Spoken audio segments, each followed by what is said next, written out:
আসসালামু আলাইকুম, সবাইকে জানাচ্ছি ঈদের অনেক অনেক শুভেচ্ছা। আশা করছি অনেক আনন্দর সাথে পরিবার পরিজন নিয়ে আপনাদের ঈদ কাটছে।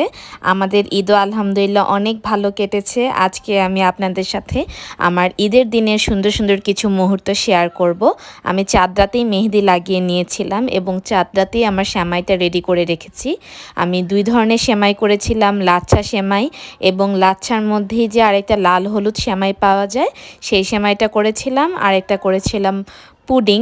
এবার আর আমি বেশি ঝামেলাতে যাইনি, অন্য সময় আরও অনেক কিছু করি। তারপর সবাই যখন নামাজে চলে গেল আমি চাউমিনটা রেডি করে নিচ্ছিলাম, যাতে সবাই নামাজ থেকে এসেই একটু ঝাল ঝাল কিছু চাউমিন খেতে পারে। এবং আজকে আমাদের ঈদের দিনের মেইন ডিশটা রান্না করেছে আমার শাশুড়ি। আমাদের সবার মার হাতের কোরমা অনেক পছন্দ, তাই মাকে বলেছিলাম যে আজকের দিনের রান্নাটা আপনি করেন। এখানে চিকেন কোরমা রেডি হয়ে গিয়েছে এবং মার হাতের স্পেশাল বিফ আলু দিয়ে গরুর মাংস ভুনা, হালকা একটু ঝোল ঝোল থাকবে। এটা আমাদের সবার খুব পছন্দ। আমি জানি না আপনাদের কাছে কেমন লাগে, বাট আমাদের সবার খুব পছন্দ। জাস্ট দেখেন তরকারির কালারটা দেখেন, উপরে যে ঝোলটা ভেসে আছে এটা জাস্ট অমৃত লাগে আমার কাছে। আর রান্নাবান্নার দায়িত্বে ছিল আমার পোলাও রান্না করা। পোলাওয়ের বেশি ক্লিপ আমি নিতে পারিনি, সাদা পোলাও করেছিলাম আর করেছিলাম কাবাব। আমি লাঞ্চ টাইমে কাবাবটা ভেজে নিচ্ছিলাম।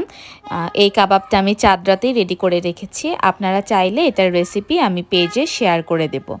আর আমরা পোলাও খাবো, কোরমা খাবো, সাথে তো অবশ্যই সালাদ লাগবে, তাই আমি সালাদটা মেখে নিচ্ছিলাম।